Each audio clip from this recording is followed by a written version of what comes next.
खाली सड़क ना थी, पूरे कपड़े थे बदन पर, कोई तड़क भड़क ना थी। जेब में कलम थी, गले में आला था, बदन पर सफेद कोट भी डाला था। ना जाने कौन सी गलती कर दी मैंने, जान देकर अपनी सजा भी भर दी मैंने। साथ में लड़ेंगे तो हार पाप की भी होगी, किसी गली के मोड़ पर बेटी आपकी भी तो होगी।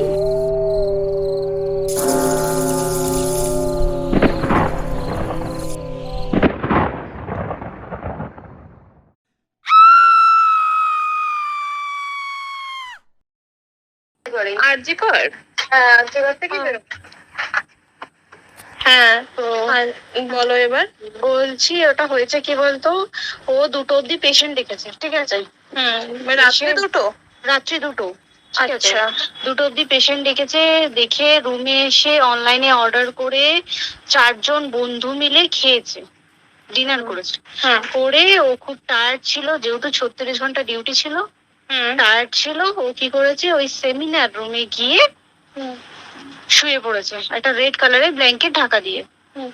তারপরে সেমিনার রুমে এমনি কি তোমাদের ওরকম সেমিনার রুমে টুমে ঘুমানো হয়? মানে আমি যদিও কোনো আইডিয়া নেই, ওই জন্য জিজ্ঞেস করছি। না, এবার একটা রেসিডেন্টাল ডক্টর রুমস থাকে, আচ্ছা, বুঝতে পেরেছিস? তারপরেও সেমিনার থাকে। এবার সেমিনারে একটা বেড থাকে, আর ডক্টরস রুমে 2-3টে যেরকম বড় ঘর হবে সেরকম বেড পাতা থাকে। আচ্ছা আচ্ছা। মেনলি ডক্টরস রুমে শোয়ার কথা, ঠিক আছে? হয়েছিল কি, ওকে বডিটা পাওয়া গেছে সেমিনার রুমে, কিন্তু ঘুমাচ্ছিল ডক্টরস রুমে। যে রুমটা তোর এখন ভাঙা হয়েছে, দেখেছিস রুমটা ভেঙেছে ঠিক বাথরুমের পাশেই, ঠিক আছে? মানে বাথরুমটাকে অজুহাত দিয়ে ওই রুমের দেয়ালটা ভেঙে দিয়েছে। অ্যাকচুয়াল কাণ্ডটা ঘটেছে তোর ইয়েতে, ওই রুমটার ভেতরে, ডক্টরস রুমে একটা ঘটনাটা ঘটেছে। ওই বডিটাকে ধস্তাধস্ত রুমে ওই দিন আর কেউ ছিল না, খালি মানে অনলি ওই দিদিটাই ঘুমোচ্ছিল? হ্যাঁ, এবার তোকে আমি বলি, অন কলে নিশ্চয়ই একজন থাকবে না, ওর জুনিয়র সিনিয়র মিলে থাকে। এমনকি থার্ড ইয়ার একজন থাকবে, সেকেন্ড ইয়ার একজন থাকবে, প্লাস ফার্স্ট ইয়ারের ইন্টার্নশিপরা যারা থাকে তারা ইন্টার্নরা থাকে। আর চেস্ট এমন একটা ওয়ার্ড হচ্ছে, কোভিড এর পর থেকে প্রায় হামেশাই সবার শ্বাসকষ্ট হচ্ছে, মানে আসছে মানেই শ্বাসকষ্ট হচ্ছে। আর চেস্ট ওয়ার্ড আর চেস্ট মেডিসিন দুটোই পাশাপাশি ওয়ার্ড, ঠিক আছে? তো কেউ কি শুনতে পায়নি? কেউ শুনতে পায়নি। ওটাই তো আমি ওই দিনকে ওটাই ভাবছিলাম। এবার দেখ, ধস্তাধস্তি করাতে একটা নিশ্চয়ই চিৎকার হয়, একটা ভাইলেন্ট হয়, বুঝতে পেরেছিস? তারপরে আবার কি, যে 4জন ওর সাথে খেয়েছে তারা কোথায়, তারা কেন মিডিয়ার সামনে আসছে না? তাই তো, তারা কেন আসছে না? তোমার ওই দিন ডিউটি ছিল না রাতে? ওই দিনকে আমি নাইটে ডিউটি করছিলাম। আচ্ছা। আমি নাইটে ডিউটি করে এসেছি, আমার লাস্ট নাইট ছিল। তো আমার তো 3 দিন নাইট থাকে, 3 দিন নাইট থাকার পর লাস্ট নাইট ছিল। লাস্ট নাইটের পর বুধবার আমার লাস্ট নাইট, বুধবার রাতে ঘটনাটা ঘটেছে। আমি বাড়িতে এসেছি, রীতিমতো বাড়িতে এসে শুয়ে পড়েছি। 3টের সময় আমার কাছে ফোন এসছে যে সবাইকে ডেকে পাঠিয়েছে, ইমিডিয়েট আয়। তখন গিয়ে দেখি আরজি করে এই অবস্থা, পুরো গোটা হাসপাতালকে ডেকে পাঠিয়েছিল। গিয়ে দেখি পুলিশ ছয়লা, মানে আর ওকে যেভাবে, আমি তো বডিটা দেখেছি রে, মানে আমাদের এখনো পর্যন্ত চোখ থেকে নামছে না। রীতিমতো মনে হচ্ছে মেয়েটা যেন আমাদের পাশে ঘুরছে, একদম এরকম, মানে মানে অদৃশ্যমান। মানে আমরা এরকম ভাবতে পারছি না যে এরকম ভূত থাকে বা একটা স্পিরিট থাকে বা কিছু। এখন আমরা বুঝতে পারছি না ওর আত্মাটা এখনো ঘুরছে আমাদের আশেপাশে। দেখ, ওর আমার তলাটায় নাকি, তো ওর থেকে ও থাকে 4তলায় ঘটনাটা ঘটেছে, ঠিক 2টো ফ্লোর নিচেই আমি থাকি, আমার রুমটা, ঠিক আছে? কিন্তু তাও আতঙ্কে আমরা মানে একদম স্তব্ধ হয়ে গেছে আরজি ঘরটা। কিন্তু ব্যাপারটা হচ্ছে, তাহলে ডক্টর রুম থেকে ওকে সেমিনার রুমে নিয়ে যাওয়া হয়েছে? হ্যাঁ, অবশ্যই নিয়ে যাওয়া হয়েছে। এবার দেখ, নিয়ে যাওয়া হয়েছে, ওকে যেভাবে মারা হয়েছে এটা একার পক্ষে অসম্ভব, ইম্পসিবল। পুরোপুরি গ্যাং রেপ ছাড়া কোনো কিছু নয়। আর শুধুমাত্র রেপ নয়, রেপ হলো, করলো, ছেড়ে দিল, ঠিক আছে, ওকে রীতিমতো মার্ডার করেছে। মানে হিসেব মতো যা বুঝছি, মানে তোমার কথাতে হ্যাঁ। ওটা হচ্ছে ওর ওই বন্ধু বান্ধব মেয়েতে জড়িত। এক্স্যাক্টলি, হয় ওর বন্ধু বান্ধব কেউ, ঠিক আছে, মানে 4 জনের মধ্যে কেউ, আইদার ওকে এমন কিছু করতে বলতে, দেখ বড় বড় কোম্পানিতেও তো এরকম হয়, মানে হয় তুমি আমার সাথে কম্প্রোমাইজ করো, নয় তুমি চাকরি ছেড়ে চলে যাও, হয় তো। হ্যাঁ। এখানেও সেরকম কিছু একটা হয়েছে, যাকে যে ক্রাইম করেছে সেও কিন্তু নর্মাল ডক্টর নয়, কিন্তু সেও একটা ভালো পোস্টে র্যাঙ্ক করছে, বুঝতে পেরেছিস? তবেই কিন্তু পুরো ব্যাপারটাকে হসপিটাল চেপে যেতে চাইছে, পুরো ব্যাপারটা। তাহলে এই সিভিক যে ও কোথা থেকে আসছে? এবার তোকে আমি বলি ওটা কোথা থেকে আসছে। আমাদের প্রিন্সিপাল চেঞ্জ হয়ে গেছে, ডেপুটি সুপার চেঞ্জ হয়ে গেছে, তারপরে আমাদের ওই অ্যাসিস্ট্যান্ট সুপার চেঞ্জ, সব চেঞ্জ হয়ে গেছে। তারপরে যে ওয়ার্ডে ডাক্তাররা ছিল, সিস্টাররা ছিল, ওয়ার্ড বয়রা ছিল, মাসিরা ছিল, সবাইকে ডেকে এখন সাসপেন্ড করা হয়েছে। তারা কোথাও যেতে পারবে না, রোজ গিয়ে কোর্টে গিয়ে দেখা করছে, আজকেও কোর্টে গেছিল সবাই। তারপরে তারপরে তোমার তোর এগুলো হলো, তারপরে তোর কি বলে, আরে বল না, ওই সিবিআই এটা হয়েছে কি, মানে ও সে সঞ্জয় রায় যে ধরা পড়েছে, অ্যাকচুয়াল কিন্তু ও নেই, ঠিক আছে, ওর এতটা ক্ষমতাই হয় না, ও অত রাত্রে কি করতে যাবে, অত রাত্রে ওখানে কি করতে যাবে?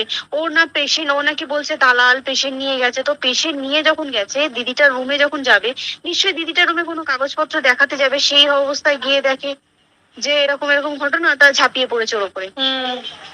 এরকম কিছু নেই, তাও কিছু নয়, শুধু গেছে দেখছে ড্রিঙ্ক অবস্থায়, ওকে ক্যামেরায় দেখা গেছে ড্রিঙ্ক অবস্থায় গেছে আর এসছে, এইটুকুই দেখা গেছে। তারপরে হচ্ছে কি, তোর অনেক রকম এখানে অনেক রকম ব্যাপার আছে। যে দিনকে ঘটনাটা ঘটে তার ঠিক 2 দিন পরে ওই সেমিনার বাথরুমের অজুহাত দিয়ে ডক্টর যে রুমের দেওয়ালটা আছে ওই দেওয়ালটা ভেঙে দিয়েছে। কেন?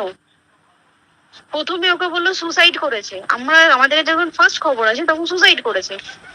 তারপরে যখন হসপিটালে যাই তখন গিয়ে শুনছি নাকি না সুসাইড করেনি, এটা রেপ করেছে, রেপ করে মার্ডার করা হয়েছে।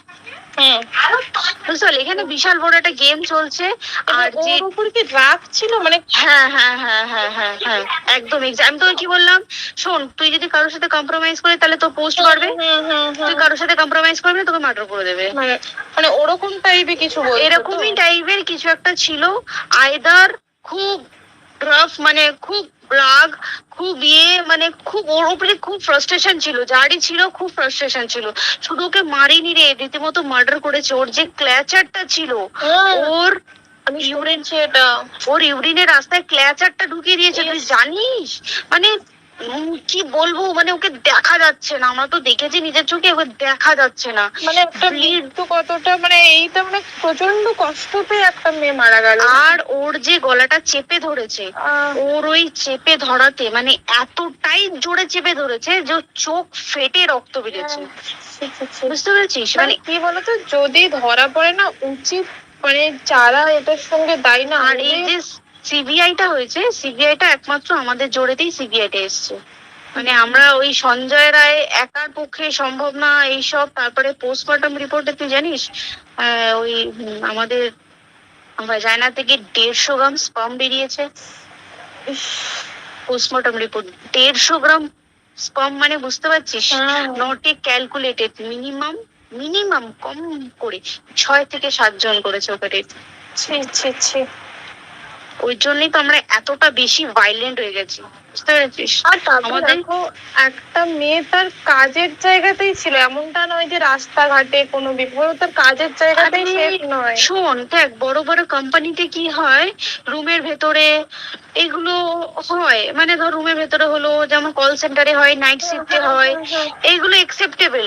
বাট হসপিটাল হচ্ছে এমন একটা এরিয়া মতো একটা, হ্যাঁ আরজিকর বলে না, যে কোনো হাসপাতালে কেউ যদি স্ব ইচ্ছায় কারোর সাথে রিলেশনশিপে গিয়ে করতে চায় সেটা আলাদা জিনিস, কিন্তু ঠিক আছে, কিন্তু কেউ কারো বিরুদ্ধে এইভাবে করতে পারে না রে, তুই জানিস না? মানে ওয়ার্ডে দেখ, কম বেশি আমরা সবাই ঘুমাই, কম বেশি আমরা সবাই জেগে থাকি, জেগে তো থাকি, তাতে কি কেউ শুনতে পায়নি? তার কি একদম ভায়োলেন্স ছিল না? যদি কেউ না শুনতে পারে তাহলে ওর খাবারে কেউ কিছু মিশিয়েছিল, তাই কি না? হুম হুম সেটাও পোস্টমর্টম রিপোর্টে মানে লিক করছে না যে কেন খাবার ও তো খাবারটা খেয়েছিল, সেটা তো নিশ্চয়ই পেটেই ছিল, পেট থেকে তো বমি করে বের করে দেয়, সেটা তো ফরেনসিক রিপোর্টে কিছু বলবে। আর তুই জানিস না, দেনার দেন মানে ধর পোস্টমর্টম রিপোর্ট আসতে 3 দিন সময় লাগে। ও যেদিনকে মরেছে ঠিক তারপরের দিনকে বিকেলবেলা পোস্টমর্টম রিপোর্ট বার করে দিয়েছে, মানে বডি বার করো আর পোড়াও। 10 সেকেন্ডের মধ্যে ওর বাড়িতে নিয়ে গেছে, তারপরে বডি পুড়িয়ে দিয়েছে। মানে কি বলবো, হসপিটাল, মমতা ব্যানার্জি, সবাই মানে তৃণমূল প্রত্যেক সবাই এটাকে পুরোটাই কেসটাকে চাপা দিতে চাইছে, পুরোটা। তবে তুই ভাব, যে মানুষটাকে এত ক্ষতবিক্ষত ভাবে মেরেছে, তাকে অভিষেক ব্যানার রেপ কি কলকাতায় প্রথম হলো? নয়, বিভিন্ন জায়গায় বিভিন্ন ভাবে রেপ হয়েছে, ধরা পড়েছে, ফাঁসি হয়েছে কি জেল হয়েছে। অভিষেক বন্দ্যোপাধ্যায় কেন বললো জাস্ট তোর কি বলে এনকাউন্টার করতে? মানে কি সঞ্জয়কে যদি এনকাউন্টার করে পুরো কেসটা চাপা পড়ে যাবে, একদম স্টুডেন্টরা ঠান্ডা হয়ে যাবে। আর আমরা সেটা মানবো না, আমরা সেটা হতেই দেব না। তাতে যদি চাকরি মানে আরজিকরটাকে সিল করতে হয়, তাতেও আমরা রাজি আছি, সিল করে দেওয়া হোক আরজিকর, সিল করে দেবে মনে হচ্ছে যদি ঠিকঠাক ভাবে। এবার ওই জন্য আমাদের দাবিতে সিবিআই এসছে। এবার তুই একটা কথা বল, যখন দেখতে পাচ্ছে মমতা ব্যানার্জি যে কলকাতা পুলিশ আমাদের জন্য কিছু করতে পারছে না, আমরা কিছু মানতে পারছি না, 7 দিন ধরে বার করতে পারছে না, তাহলে সেটা 2-3 দিনের মধ্যে কেন হ্যান্ড ওভার করে দিল না? তাই কি না?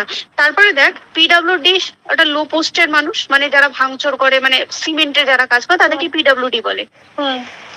এবার পিডব্লিউডির নিশ্চয়ই হায়ার অথরিটি থেকে অর্ডার এসছে, তবেই ওরা গিয়ে ভেঙেছে। ওরা নিশ্চয়ই পাগল নয় দুম করে গিয়ে কোনো গভর্নমেন্ট প্রপার্টি ভেঙে দেবে।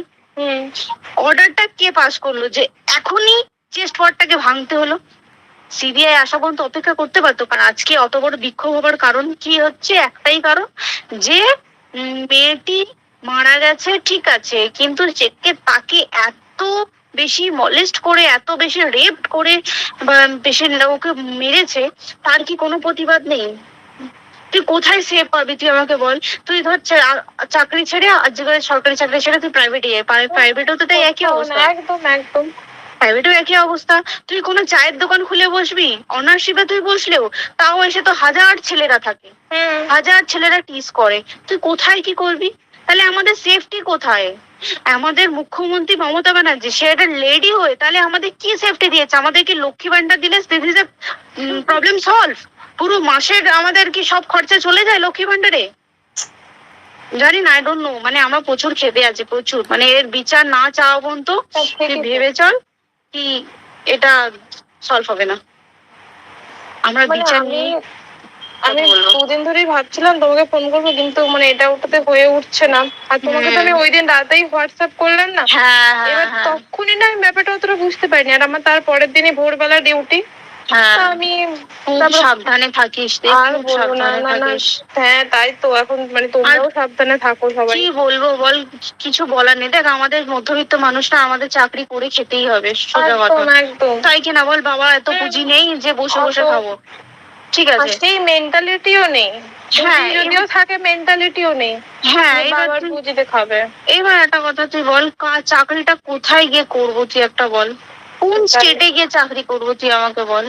ওই যেমন মানে এটা হয়তো আমার মা যেমন বাড়িতে থেকে 7টার মধ্যে ঢুকে যাও, দিদিকে তো ধরো অনেক রাত অব্দি 9:30-10টা অব্দি ল্যাবে থাকতেই হয় না।